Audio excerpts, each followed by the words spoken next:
আমরা কোথায় ছিলাম? আমরা আজকে যে ডপলারের ইফেক্ট যে লাইটের ক্ষেত্রে ইন লাইট যেটা ওইটা পড়ানোর কথা ছিল।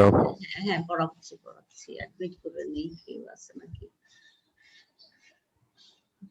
মনে তুমি একটু খেয়াল করো, কেউ জয়েন করলে আমাকে একটু মনে করাই দিও। হ্যাঁ ম্যাম, তাহলে আমার নামের পাশে নামের উপরে ক্লিক করলে ম্যাম মেক হোস্ট আসবে, তাহলে আপনি আর মানে এগুলা করা লাগবে না, আমি করলে। হ্যাঁ ম্যাম, ক্লিক করলে মেক হোস্ট লেখা আসবে, ওখানে ক্লিক করলে আমি হোস্ট হয়ে যাব, তাহলে আমি ওগুলোকে অ্যাক্সেপ্ট করে দেবো আর কি। মোড়ের মধ্যে মনোয়ার, জি ম্যাম। না হচ্ছে না তো।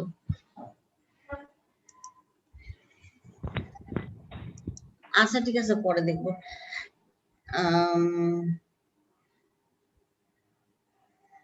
আচ্ছা, এই যে আমাদের ডপলার এফেক্ট কেমন, এটা তো বলছি যে কোনো হারমোনিক ওয়েভ বা যে কোনো ওয়েভের জন্য এটা মানে যে কোনো ওয়েভ না, মানে মেকানিক্যাল ওয়েভ হচ্ছে আমাদের সাউন্ড ওয়েভ, আর অন্য যে কোনো হারমোনিক ওয়েভ বলতে আমি বুঝাচ্ছি ইলেকট্রোম্যাগনেটিক ওয়েভ, এসব ক্ষেত্রে আমরা দেখতে পাই কেমন, বা আমরা অবজার্ভ করি, এবং সোর্স অফ সাউন্ড আর সোর্স অফ ইলেকট্রোম্যাগনেটিক রেডিয়েশন এবং অবজারভারের রিলেটিভ মোশনের জন্য।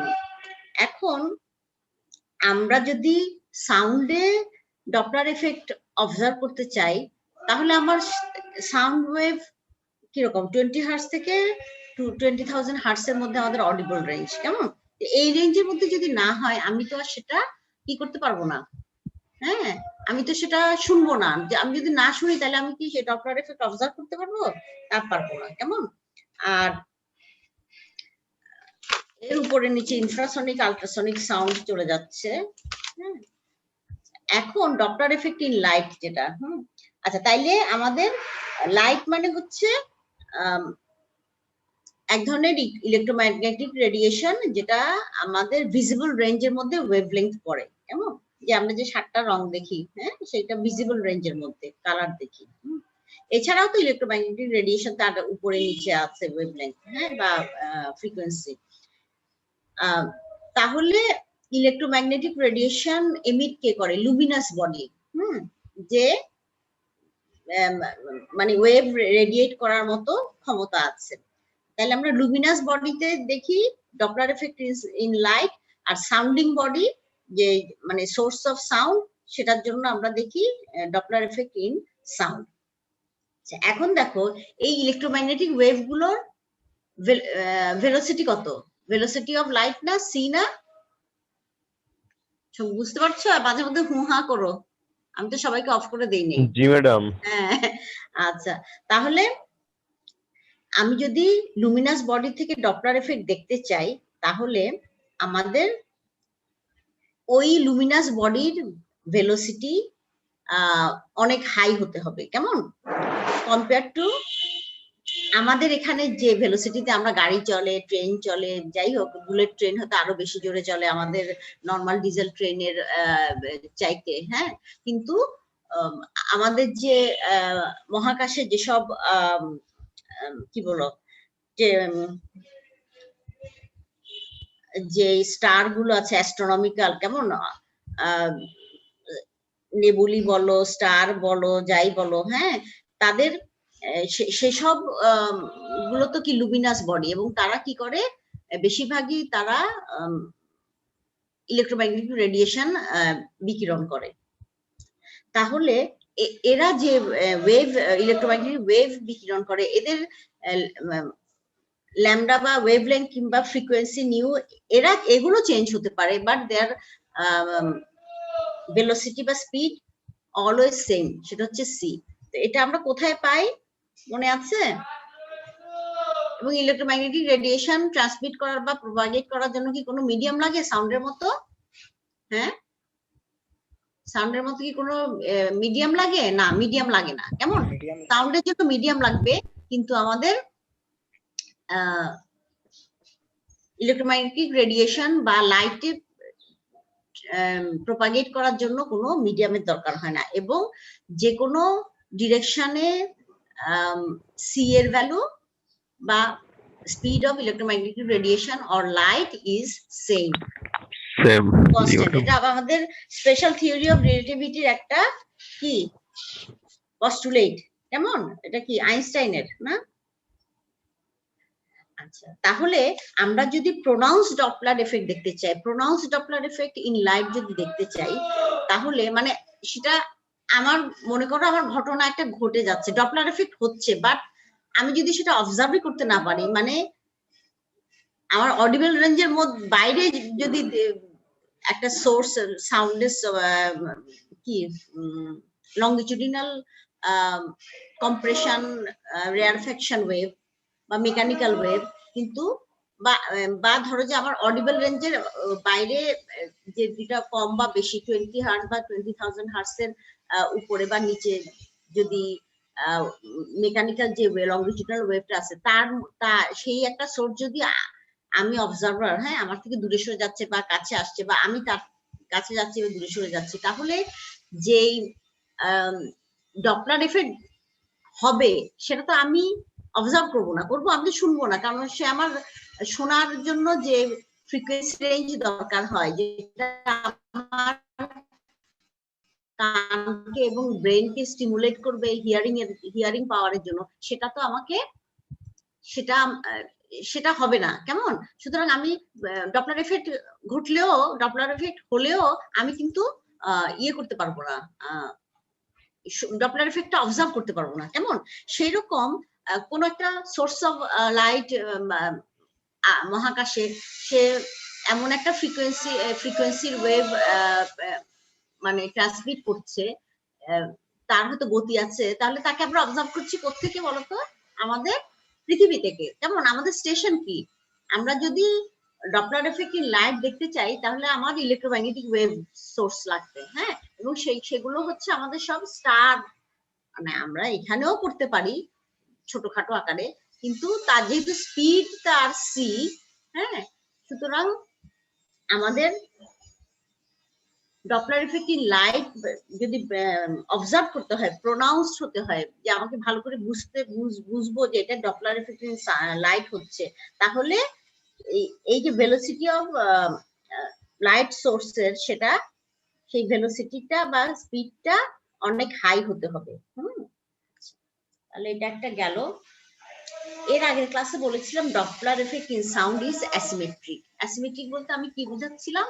অ্যাসিমেট্রিক বলতে বুঝাচ্ছিলাম যে সোর্স স্থির, আমার অবজারভার সোর্সের দিকে আসছে, তাহলে আমার যে অ্যাপারেন্ট ফ্রিকোয়েন্সি হবে, হ্যাঁ, আর অবজারভার স্থির, সোর্স অবজারভারের দিকে যাচ্ছে, দুটোই কিন্তু একজন স্থির আরেকজন তার দিকে যাচ্ছে, কেমন? দূরে না, তার কাছে যাচ্ছে, তাহলে সেটার দুটো ভ্যালু ডিফারেন্ট হবে, নিউ প্রাইম দুই ক্ষেত্রে দুইটা কেসের জন্য ডিফারেন্ট হবে, কেমন? আবার আমি যদি বলি যে সোর্স স্থির আছে, অবজারভার দূরে সরে যাচ্ছে, অথবা অবজারভার স্থির আছে, সোর্স দূরে সরে যাচ্ছে, কেমন?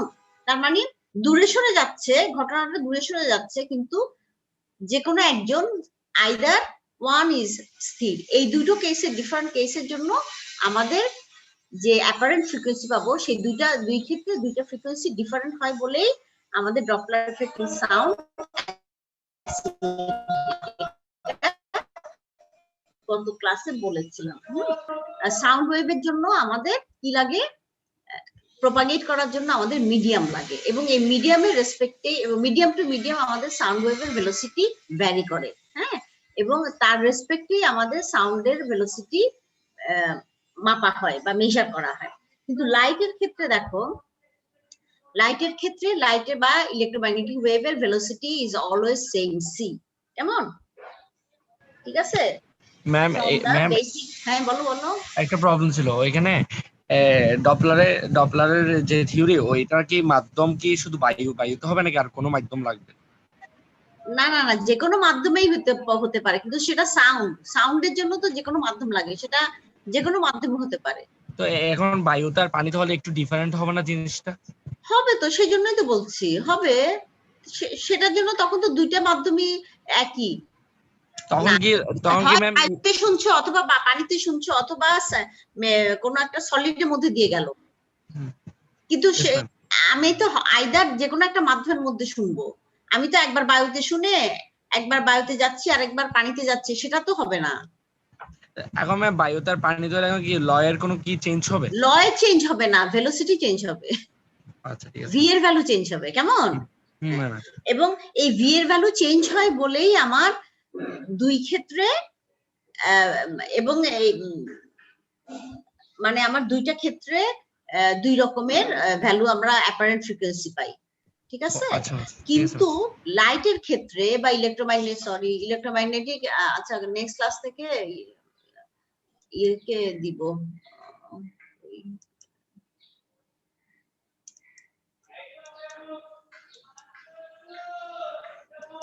আচ্ছা। আর লাইটের ক্ষেত্রে বা ইলেকট্রোম্যাগনেটিক রেডিয়েশনের ক্ষেত্রে আমরা basic postulate of special theory of relativity থেকে আমরা জানি যে লাইটের speed always same, remain same, constant, কেমন? কোন মেটেরিয়ালের উপর সেটা ডিপেন্ড করে না, সবসময় একই থাকে। এই জন্যই আমার যদি একটা লাইট সোর্স অবজারভারের কাছ থেকে যদি দূরে সরে যায়, কেমন, তাহলে যে অ্যাপারেন্ট ফ্রিকোয়েন্সির লাইট আমি অবজার্ভ করব, আর যদি সোর্সের কাছ থেকে অবজারভার দূরে চলে যায়, হ্যাঁ, তাহলে সেম ফ্রিকোয়েন্সি চেঞ্জই আমি দেখতে পাবো। বুঝতে পারছো? হ্যাঁ, আচ্ছা, এটা আমরা ডপলার এফেক্টের লাইন চ্যাপ্টার 9 নম্বর পৃষ্ঠায় দেখো, ওটা কি দেখাইতে হবে? মিটার ওয়েটিং রুমে কে আছে?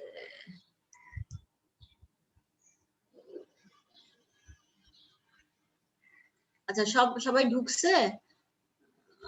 কিভাবে ইয়ে করব, বাড়াবো কি করে স্ক্রিনটা? এই স্ক্রিন বাড়াই কি করে? এটা কি দেখা যায়? দেখো তো মনোয়ার। একটা পাশ দেখা যায়, আর একটু সামনে আনলে ভালো হয়।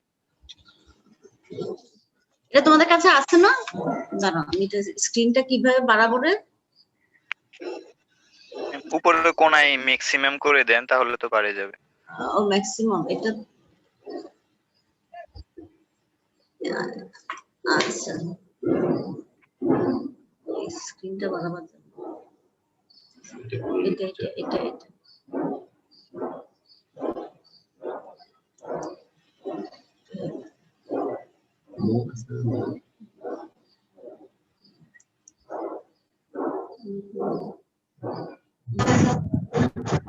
ম্যাম একটা কোশ্চেন ছিল। বলো।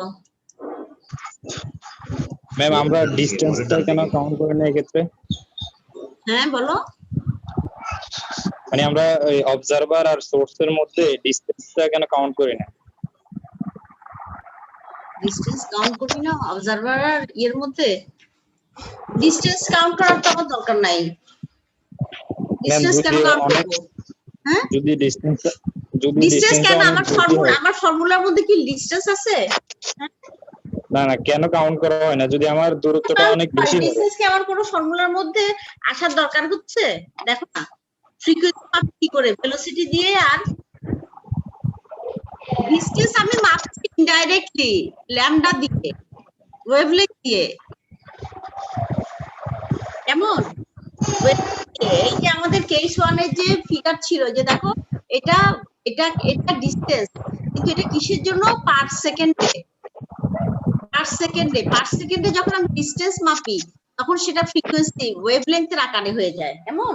সেজন্য আমার ওইভাবে আমার ডিসটেন্স মাপা দরকার না। ভেলোসিটি যখন থাকে তখন তো ডিসটেন্স এসে যাচ্ছে, ভেলোসিটির তো ডিসটেন্স এসে যাচ্ছে না, আমার ডিসটেন্স মাপে এত কষ্ট করার দরকার নাই তো। আচ্ছা, আর ম্যাম আমরা দুই ক্ষেত্রে তো দুইটা ল শিখছি, যে যদি অবজারভার মুভিং হয় আর সোর্স স্থির থাকে একরকম হবে, আর যদি সোর্স মুভিং হয় অবজারভার স্থির থাকে আরেক রকম হবে। এখন দুইটার সোর্স যদি মানে যেটা মুভিং ওটার বেগ যদি সেম হয় তখন তো সেম হয়ে যাওয়ার কথা না দুইটাই? দুটো হবে সেম, এতক্ষণ কি কথা বললাম, দুটো হবে না এই কারণে যেহেতু আমরা velocity of sound depends on medium, সেই জন্য দুই ক্ষেত্রে দুই রকমের হয়। আমি লিখে দিছি তো, তুমি পড়ে দেখো ভালো করে কেমন। এতক্ষণ ধরে তো ওই কথাই বললাম। অ্যাসিমেট্রিক, এই যে Doppler effect in sound asymmetric হয় সেই কারণে, ঠিক আছে। আচ্ছা, এখন আমরা এবং দুইটাই যখন মুভ করে পরস্পরের দিকে এগিয়ে যায় বা পরস্পর থেকে দূরে চলে যায়, সেটার জন্য ফর্মুলাটা আমি লিখে দিয়েছি, সেটা আমরা ডিরাইভ করছি না, কেমন। ওটা বইতেও আছে, আমিও লেকচারে লিখে দিয়েছি। আচ্ছা, এখন আমরা দেখো case 1, light source is moving toward a stationary observer, কেমন। তাহলে লাইট সোর্স অবজারভারের লেখা যায়, এটা তোমাদের কাছে আছে, লাইট সোর্স অবজারভারের কাছে যাচ্ছে, কেমন। তাহলে সেখানে আমার লাইট সোর্সের ভেলোসিটি কত, স্পিড কত, c equal to lambda nu. তো সি ইজ অলওয়েজ কনস্ট্যান্ট, কেমন, এখানে ইলেকট্রোম্যাগনেটিক ওয়েভের জন্য, যেহেতু কোনো মিডিয়ামের দরকার হচ্ছে না। এখন কিন্তু ওয়েভলেংথ, এখানে এই ঘটনা যখন ঘটছে তখন কি হচ্ছে, অবজারভার যেহেতু কে এগিয়ে যাচ্ছে বলতো, লাইট সোর্স আমার দিকে, অবজারভারের দিকে আসছে, তাহলে ও যখন এগিয়ে আসছে তখন কি হচ্ছে, আমি বেশি ওয়েভ ইন্টারসেপ্ট করছি আগের মতো, কেমন। তাহলে বেশি ওয়েভ ইন্টারসেপ্ট করা মানে কি, প্রতি সেকেন্ডে যদি আমি আগে 2টো ওয়েভ পেতাম, এখন হয়তো 4টা ওয়েভ পাচ্ছি, কেন, সোর্সের নিজস্ব একটা ভেলোসিটির জন্য, কেমন। এবং তাহলে আমি এক্সট্রা ফ্রিকোয়েন্সি দেখছি, যেমন এই যে এখানে দেখো এক্সট্রা ফ্রিকোয়েন্সি আমি ইন্টারসেপ্ট করছি, সেই জন্য আমার ফ্রিকোয়েন্সিটা বেড়ে যাচ্ছে, কিন্তু ওয়েভলেংথ কিন্তু সেম, ঠিক আছে। ওয়েভলেংথ কিন্তু চেঞ্জ হচ্ছে না, সে সেম ওয়েভলেংথ নিয়েই ইলেকট্রোম্যাগনেটিক ওয়েভ বা লাইটটা যাচ্ছে, কিন্তু সোর্স যেহেতু আমার দিকে এগিয়ে আসছে, আমি যদি স্থির থাকতো তাহলে আমি যদি 5টা ওয়েভ পেতাম, এখন আমি 10টা ওয়েভ পাচ্ছি, কেমন। তাহলে number of waves per unit time is frequency. তাহলে আমাদের যে ফ্রিকোয়েন্সিটা আমি দেখছি সেটা বেশি ফ্রিকোয়েন্সির আলো। তো সেটা আমাদের ফর্মুলাতে কিরকম আসছে, ultimately nu prime equal to nu 1 plus v by c, ঠিক আছে।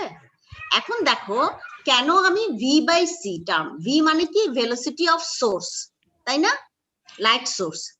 এখন এই ভি আমাদের পৃথিবীতে এই মানে রেফারেন্স ফ্রেমে আমার ভিটা কিরকম হতে পারে, 100 mile per hour, 200 mile per hour, 300 mile per hour, 500 mile per hour, 1000 mile per hour প্লেনের জন্য, বা 2000 মাইল পার আওয়ার, কেমন, বা আরো বেশি।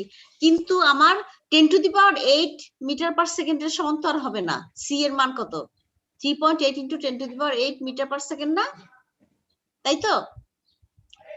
এখন তাহলে ভি যদি এতই কম হয়, খুবই যদি কম হয়, তাহলে কি হয়ে যাবে, এটা নেগলিজিবল টার্ম হয়ে যাবে, তাইলে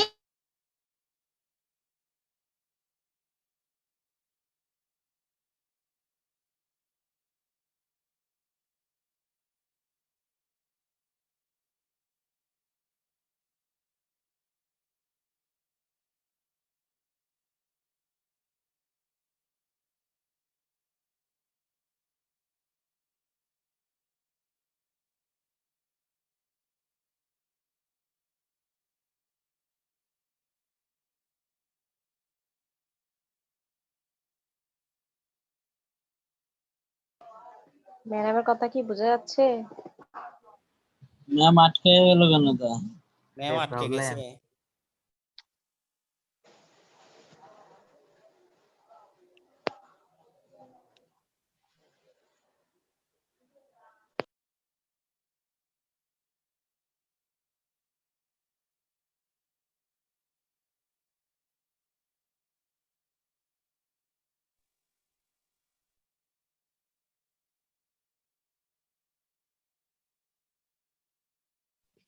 হ্যালো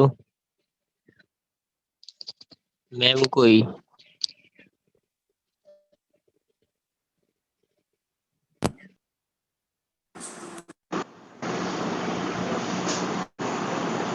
ক্লাসে নাই।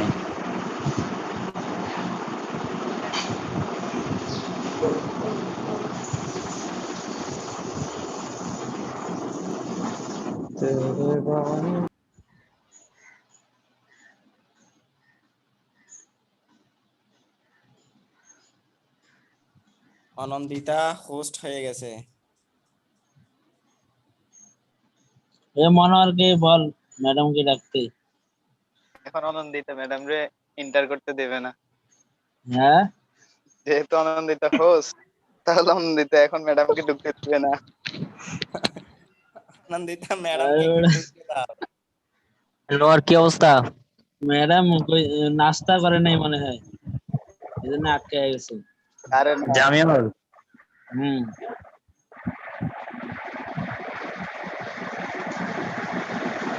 হ্যালো,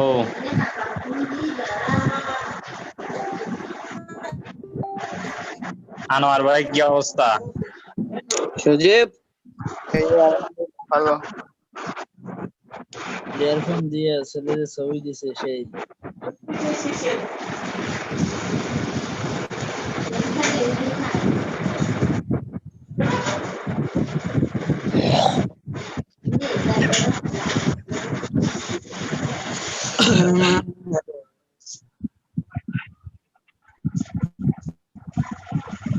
এ সবাই নাস্তা করো, নাস্তার বিরতি। এ অনন্দিতা আছিস নাকি আবার মোবাইল ফেলে চলে গেছে, ম্যাম ঢুকতে পারবে না? এই ও কিন্তু হোস্ট, ও এখন যদি পারমিশন না দেয় ম্যাম ঢুকতে পারবে না। হ্যাঁ তাই তো, ও আছে কিনা দেখ। ও তো দিবেও না। আছে আছে। আচ্ছা থাকলে থাকিস। অনন্দিতা তো অডিও ডিসকানেক্ট করে রাখছে। মোবাইল ফেলে চলে যায়, হ্যাঁ ম্যাম ডাকলে খুঁজে পায় না। মারুফ খানের হোস্ট করে দে।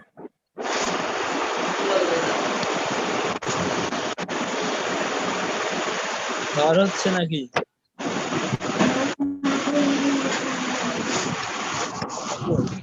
তোদের এদিকে এই মঞ্জুর, তুই অফ কর, মঞ্জুর মোর্শেদ। কি? হাই এভরিওয়ান, ম্যাম ইজ কোথায়? ক্লাসে সমস্যা হইতেছে নাকি? আসিফ সাহেব কি অবস্থা? আরে আমি কি ভাবছি আমারে বের করে দিছে। বাস ম্যাম চলে গেছে, দেখা যায়। ম্যাম আসবে, ওয়েট করো সবাই। ম্যাম মনে হয় ঢুকতেও পারতেছে না, কিভাবে ঢুকতে হয় এটা জানি। ফোন কর, ফোন কর, কল দে।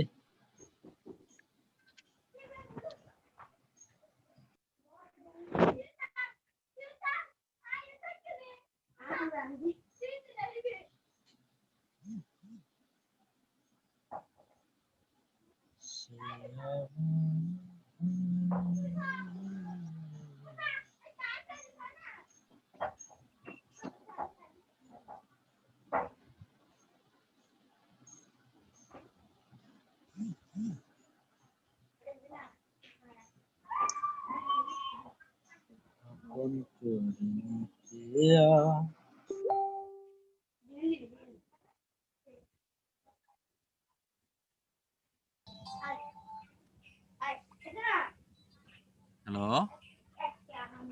সব স্টপ না?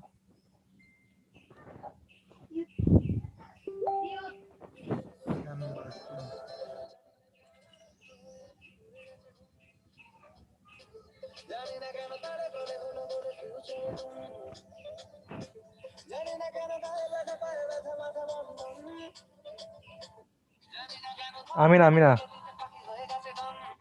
আমিনা সাউন্ড বাড়াই দে, সাউন্ড বাড়াই দে। এটা সুজীব।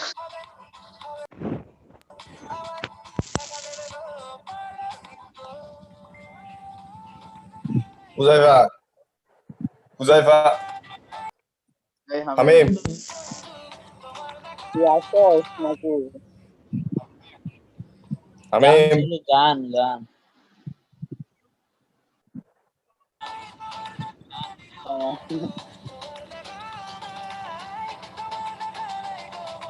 কি গান দিলি? আনোয়ার, তুই কি ইয়ারফোন দিয়ে শুনবি?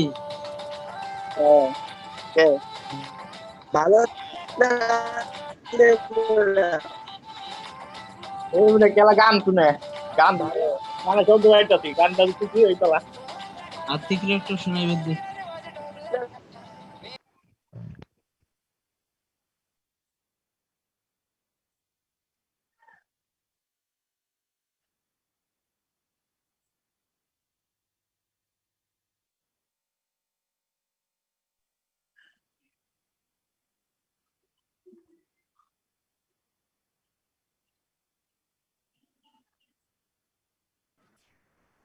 ম্যাম শোনা যাচ্ছে না, মাইক অফ আপনার।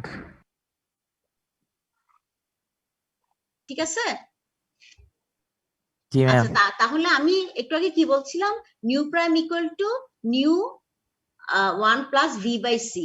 বলছিলাম প্রথমেই যে ক্লাসের প্রথমে বলছিলাম যে যেহেতু ইলেকট্রোম্যাগনেটিক ওয়েভের ভেলোসিটি সি এর সমান বা 3 × 10⁸ মিটার পার সেকেন্ড, আমার ভি এর ভ্যালু যদি খুব কম হয়, আমি নিউ প্রাইম যে নিউ থেকে ডিফারেন্ট হবে যে চেঞ্জটা, সেই চেঞ্জটা প্রমিনেন্ট হবে না। কেমন? মানে ডপলার এফেক্ট প্রমিনেন্ট হবে না, বোঝা যাবে না, হ্যাঁ, অবজার্ভ করা যাবে না যদি ভি এর ভ্যালু মানে ভেলোসিটি অফ সোর্স খুব কম হয়, যেহেতু ভি বাই সি এই রেশিওটা আমার ইকুয়েশনের মধ্যে আসছে।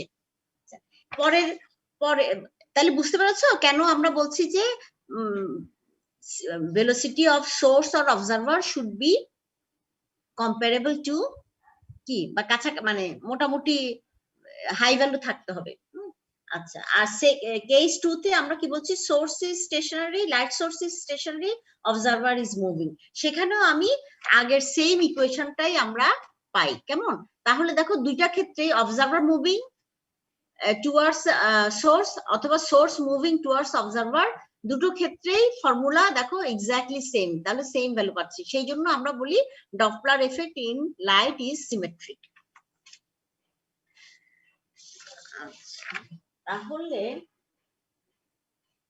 এখন ডপলার এফেক্ট ইউজ করে আমরা বেশ কিছু এর অ্যাপ্লিকেশন বেশ আমাদের প্র্যাকটিক্যাল অনেক কাজে লাগে। কেমন? যেমন আমাদের দেশে এখনো হয়েছে কিনা আমি জানি না, মানে আমি যখন বাইরে যাই বা টিভিতে তোমরা যখন মুভি টুভি দেখো না যে ক্যামেরার মধ্যে দিয়েই কোন গাড়ি যাচ্ছে, মানে হাইওয়ের মধ্যে ক্যামেরা ফিট করা থাকে। কেমন?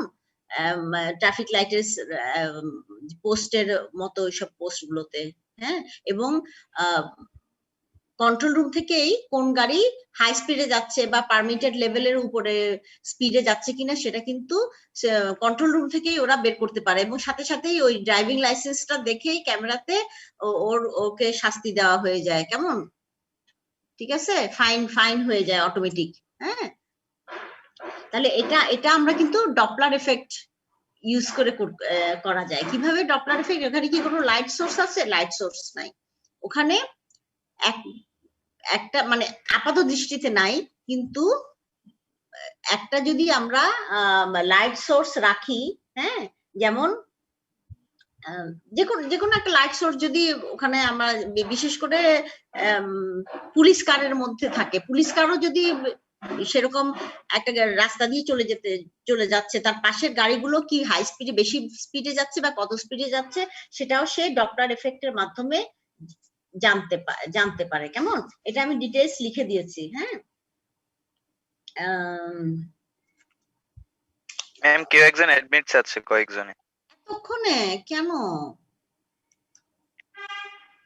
আমি তো এখন মাঝে মধ্যে ডিসকানেক্ট হয়ে যায়, তো আবার কানেকশন দিতে গেলে তখন দেখা যায় অ্যাড নেয় না, মনে করো যে ক্লাসে ছিলাম না, এরকম আর কি। 62 সেই 62ই অ্যাডমিট অল হচ্ছে, হয়ে গেছে বাবা? না একজন হয়েছে যে ম্যাম, দুইজন। আরো লাগবে? ওয়েটিং রুমে আছে?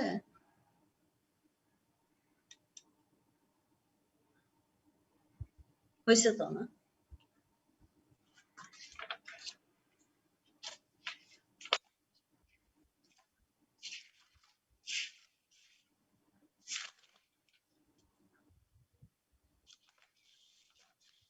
মানে ইয়েটা চলে যাওয়াতে আমি এখন খেয়ে হারাই ফেলছি।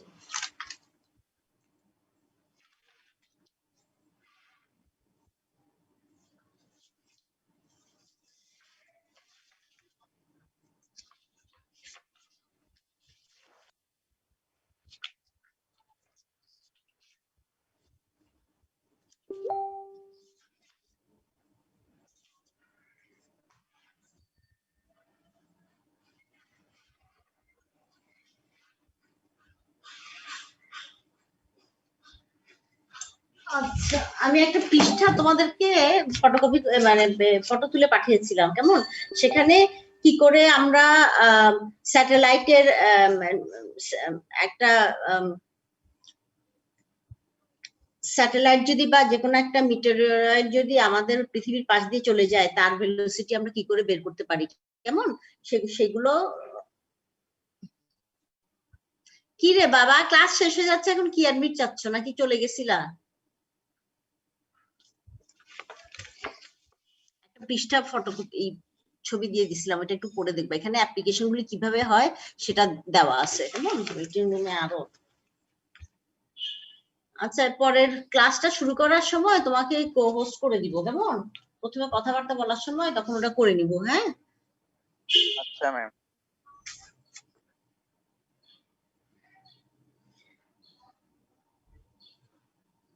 আচ্ছা, তাহলে আমরা কি এখানে দেখো, ওখানে ডিটেইলস লেখা আছে, মানে রাস্তার সাইডে কোন একটা পোস্টের মধ্যে আমরা একটা ইলেকট্রোম্যাগনেটিক রেডিয়েশনের সোর্স ইয়ে করি, কেমন? সেটা গাড়ির থেকে যখন তাহলে সেই সোর্সের ওয়েভলেংথ আমরা বা ফ্রিকোয়েন্সি আমরা জানি, কেমন?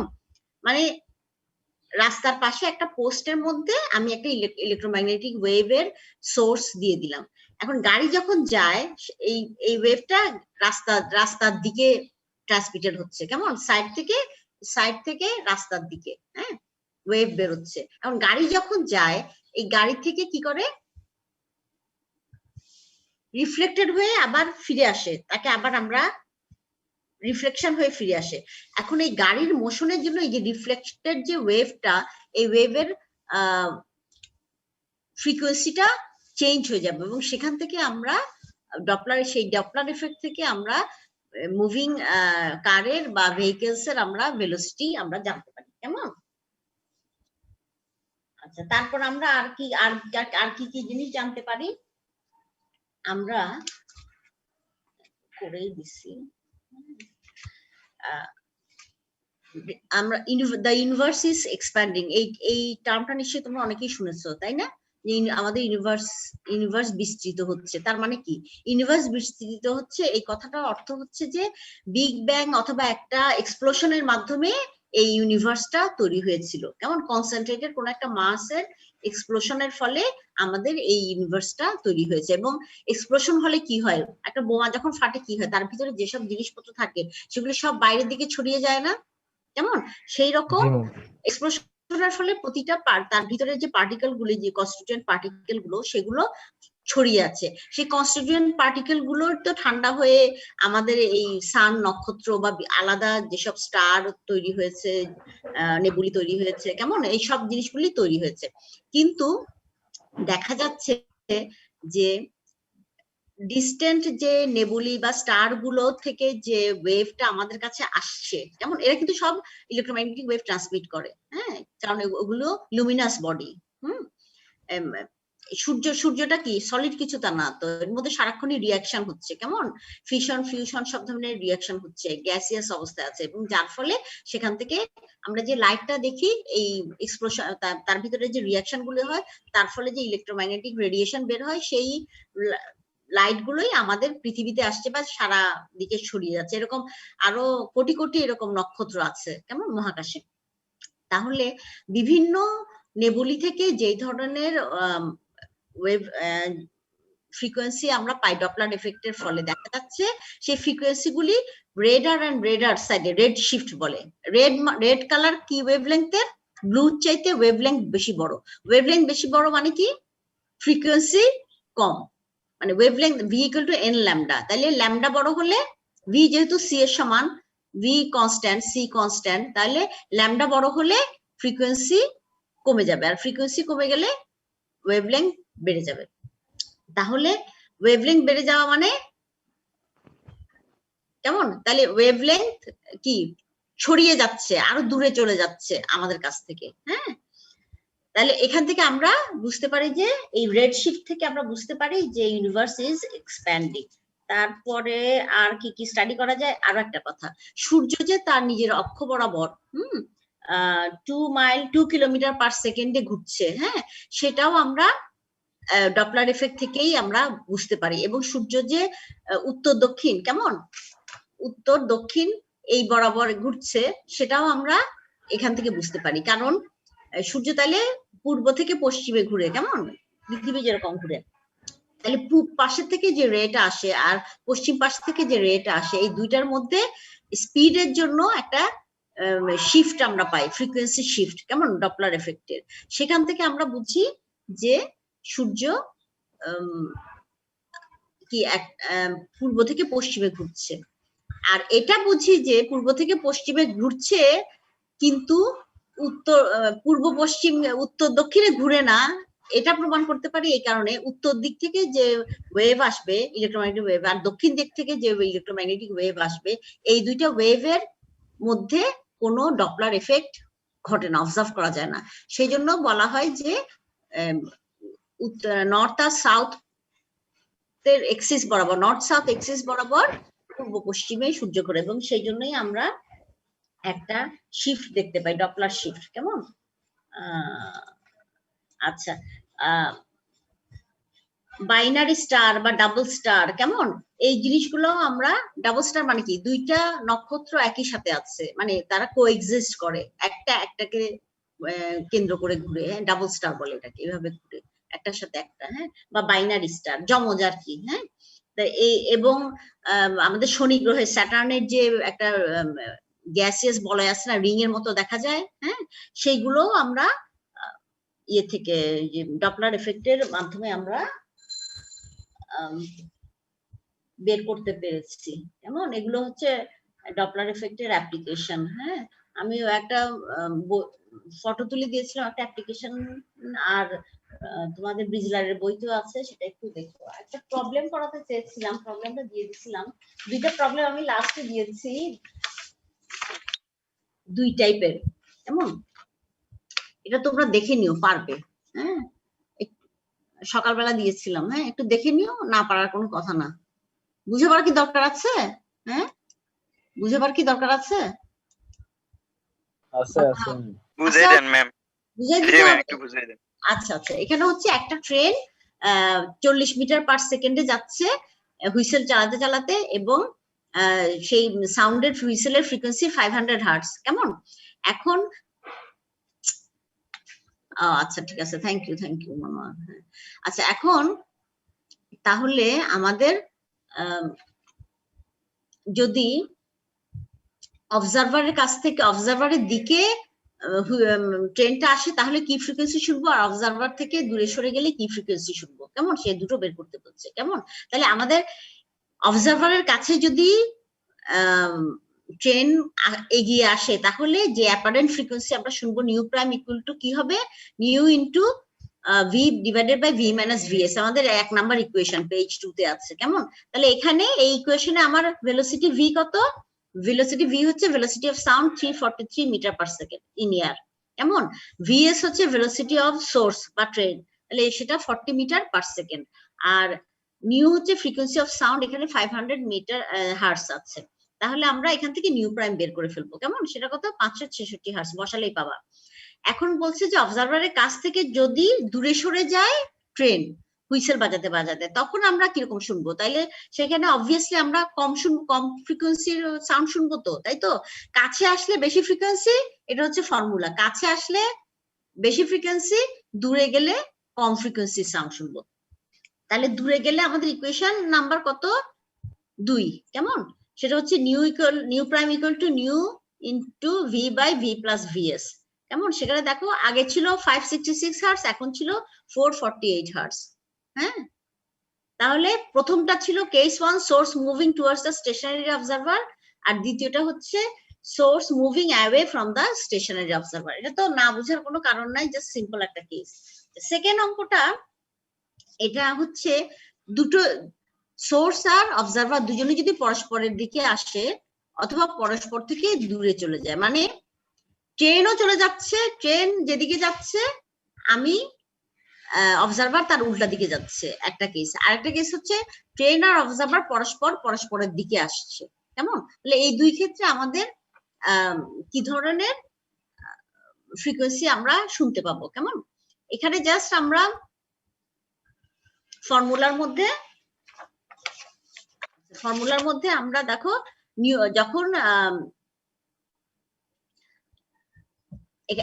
আচ্ছা, এখানে আমি অ্যাম্বুলেন্সের কথা বলেছি, একটা অ্যাম্বুলেন্স আর একটা কার, হ্যাঁ, দুটোই যাচ্ছে, কেমন, দুটো পরস্পরকে যখন ক্রস করতে যায়, হ্যাঁ, একটা অ্যাম্বুলেন্স একটা কার, হ্যাঁ, পরস্পরকে দিকে এগিয়ে আসছে, তাহলে গাড়ির মধ্যে যে প্যাসেঞ্জার থাকবে সে কিরকম সাউন্ড শুনবে, কেমন, তার জন্য ফর্মুলা হচ্ছে nu prime equal to nu into v plus v not divided by v minus vs. V নটটা কি, স্পিড অফ অবজারভার, কেমন, তার মানে গাড়ির স্পিড 24.6 মিটার পার সেকেন্ড, আর ভিএস কি, স্পিড অফ দ্য সোর্স, মানে অ্যাম্বুলেন্সের যে সাইরেন বাজাচ্ছে তার স্পিড 33.5 মিটার পার সেকেন্ড। তাহলে এখানে আমার দিলাম, তাহলে এখানে আমরা কি শুনবো, বেশি ফ্রিকোয়েন্সি, আমার ফ্রিকোয়েন্সি কত ছিল, অ্যাম্বুলেন্সের যে সাইরেনের ফ্রিকোয়েন্সি কত ছিল 400 হার্টজ, আর এখন আমরা পরস্পর যখন কাছে যাচ্ছি তখন আমরা 475 হার্টজ শুনছি, তাহলে আমার ফ্রিকোয়েন্সি বেড়ে গেল। এখন গাড়ি আর অ্যাম্বুলেন্স আর দুইজন পরস্পর দুই দিকে সরে যাচ্ছে, কেমন, হ্যাঁ, তারা কাছাকাছি ছিল, প্যারালাল ছিল, এখন পরস্পর চলে যাচ্ছে, তাহলে একটা হচ্ছে প্যাসেঞ্জার কার, আর একটা হচ্ছে অ্যাম্বুলেন্স, তাহলে পরস্পরের থেকে দূরে চলে গেল, হ্যাঁ। আচ্ছা, দূরে চলে গেলে আমার ফর্মুলা কি হবে, nu prime equal to nu v minus v not divided by v plus vs, কেমন। এখন দেখো আমরা পেলাম 338 হার্টজ, তার মানে কি, পরস্পর থেকে দূরে সরে গেলে আমাদের ফ্রিকোয়েন্সি অরিজিনালি যা ছিল তার চাইতে, স্থির থাকা অবস্থায় যা ছিল তার চাইতে আমরা কম শুনতে পাবো, কেমন। এবং দেখো যে চেঞ্জটা অবজারভার শুনতে পায়, হ্যাঁ, বা প্যাসেঞ্জার শুনতে পায়, সেটা almost 30% more than actual frequency emitted by the siren. এটা জাস্ট বুঝার জন্য, দেখো অ্যাপারেন্ট ফ্রিকোয়েন্সিটা এরকম হচ্ছে যে প্লাস অলমোস্ট 30% মোর দেন 1/3 বেশি আমার স্থির অবস্থায় আমি যে শব্দটা, যে ফ্রিকোয়েন্সি সাউন্ড শুনতাম, ঠিক আছে। আমি আজকে ভেবেছিলাম সময় নষ্ট হয়ে গেল, ভাইব্রেশনসটা শুরু করবো ভেবেছিলাম, কেমন। তাহলে তোমাদের নেক্সট ক্লাসে আমি কিছু হোমওয়ার্ক দিয়ে দিব, টিউটোরিয়াল করার জন্য, লেখার জন্য, কেমন, ওগুলি আমাকে যখন খুলবে তখন দিবে, অথবা যদি না খুলে ওগুলি রেখে দিবে, আমাকে ইমেইলে পাঠাবে, সেগুলি রেডি করে। আমি তো মেটেরিয়াল সব দিয়ে দিচ্ছি, কথা শোনা যায় মনোয়ার, অন্য সবাই শুনতে পাচ্ছ। আমি নেক্সট ক্লাসে এই টপিকসটার উপরে কিছু প্রশ্ন দিয়ে দিব, সেগুলি তোমরা লিখবে, একজন কপি করবে না, হ্যাঁ। এরপর যখন ক্লাস হবে, কেমন, যদি শুরু হয় আগামী বছর কোনো কিছু পরীক্ষার আগে, তাহলে সেটা আমাকে সাবমিট করবে, অথবা আমাকে আমি যেরকম করে মেইলে তোমাদেরকে লেকচার দেই সেরকম করে আমাকে মেইলে পাঠাবে, আমি বলবো, এটা রেডি করে রাখবে, কেমন। আর প্রবলেমগুলি সব হাতে কলমে করবে। নেক্সট ক্লাসে আমরা পরের চ্যাপ্টারে চলে যাব, ভাইব্রেশনস, কেমন, আমাদের আছে vibrations in strings, vibrations in air column, কেমন। স্ট্রিং সম্পর্কে অলরেডি আমরা আগে একটু পড়েছিলাম, তাই না, যখন আমরা স্ট্যান্ডিং ওয়েভ পড়ি, কেমন।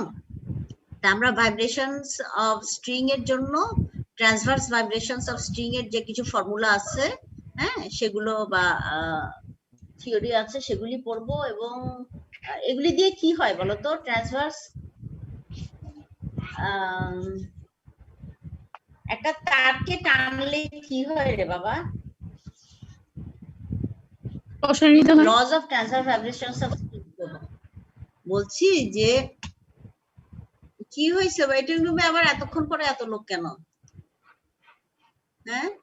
আমরা এই যে টানা তারের যেটা বলে, একটা তারকে টান দিলে, একটা তার আছে, কেমন, দুই পারে ফিক্সড, এখন এটাকে আমি টান দিলে এরকম ভাবে ছেড়ে দিব, তাই তো।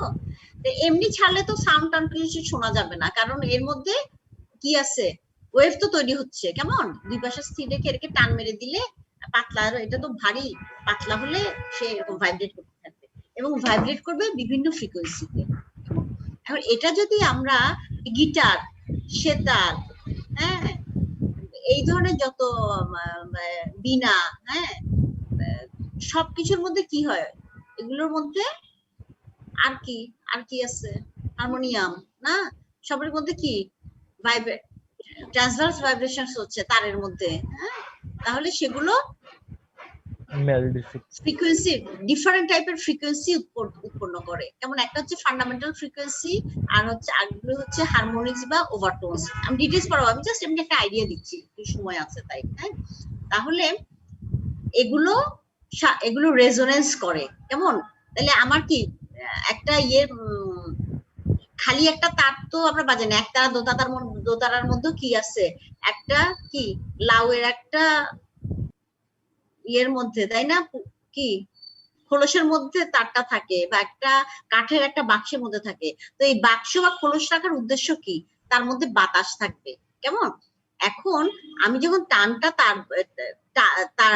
টান দিব, তখন এই টানের জন্য তার যে ওয়েভ, ট্রান্সভার্স ওয়েভ তৈরি হবে কিসে, তারের মধ্যে, সেইটার চাপে সেইটার ফ্রিকোয়েন্সি গুলো এই যে পাত্রটা, মানে আমার বক্সের ভিতরে বা লাউয়ের খোসার মধ্যে যে বাতাস থাকে, তার মধ্যে এই ওয়েভটা ট্রান্সমিটেড হবে, এবং সে একই ফ্রিকোয়েন্সিতে ওই বাতাসগুলো কাঁপবে।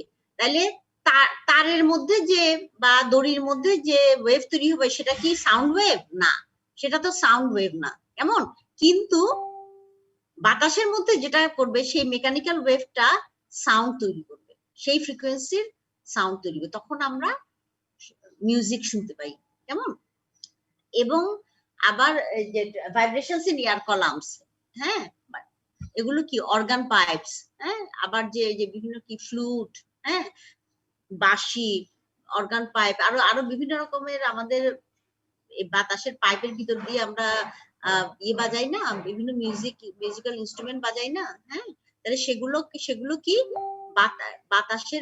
বাতাসের মধ্যে যে তার ভাইব্রেশনের ফলে যে ধরনের ওয়েভ তৈরি হয়, সেই ওয়েভগুলি সাউন্ড, মানে রেঞ্জটা, ফ্রিকোয়েন্সিটা সাউন্ড ওয়েভের মধ্যে পড়ে বলে আমরা বিভিন্ন ধরনের শব্দ শুনতে পাই, এবং এগুলো সুরেলা হয় কেমন। এদের ফ্রিকোয়েন্সিটা এরকম যে এগুলো সুরেলা হয়, ঠিক আছে। তাহলে আমরা নেক্সট ক্লাস হচ্ছে আমাদের, আমি লিঙ্কটা দিয়ে দিব, 18 তারিখ রোববার, 19 তারিখ সোমবার, 2টা ক্লাস নিব। হ্যাঁ, আর তোমাদের হোমওয়ার্কটা আমি পাঠিয়ে দিব ইমেইলে, লেকচারও কিছু লেকচার পাঠিয়ে দিয়েছিলাম। মনোয়ার, হ্যাঁ, মনোয়ার আসো, জি ম্যাম।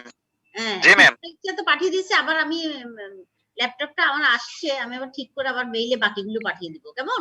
তাহলে 18 তারিখ 19 তারিখ 9:30টায় 2টো ক্লাস নিব, তারপরে পূজার ছুটির পর নভেম্বরের প্রথমে আবার নিব, ঠিক আছে। আচ্ছা ম্যাম। আচ্ছা, সবাই ভালো থাকো, একটু পড়াশোনা করো, হোমওয়ার্ক গুলি করে ফেলবা আস্তে আস্তে কেমন। করে থাকলে হবে কি, কিছু করলে নিজের কাছে ভালো লাগবে, শুধু শুধু সময় কাটাতে তো ভালো লাগে না, তোমাদের তো পড়াশোনা অনেক, তাই তো। আচ্ছা মনোয়ার, নেক্সট ক্লাসের শুরুতে আমরা প্রথমে তোমাকে কো-হোস্ট করে নিব কেমন। হ্যাঁ, আচ্ছা ম্যাম। তাহলে ম্যাম আর আপনার সমস্যা হবে না, আপনি ক্লাস করতে পারবেন, আমি অ্যাডমিট করে দেব। হ্যাঁ, ঠিক আছে, ওকে, তাহলে লিভ করি এখন আপাতত। আচ্ছা, সবাই ভালো থাকো, স্বাস্থ্যবিধি মেনে চলো, মাস্ক পরো কেমন, হ্যান্ডশেক করো না, বেশি জোরে কথা বলো না। ওকে, আসসালামু আলাইকুম। ফ্যামিলি টেক কেয়ার করো, বাবা মাকে হেল্প করো। ওকে, বাই। আর প্রতিবেশীদেরও হেল্প করো কেমন। ওকে, বাই বাই।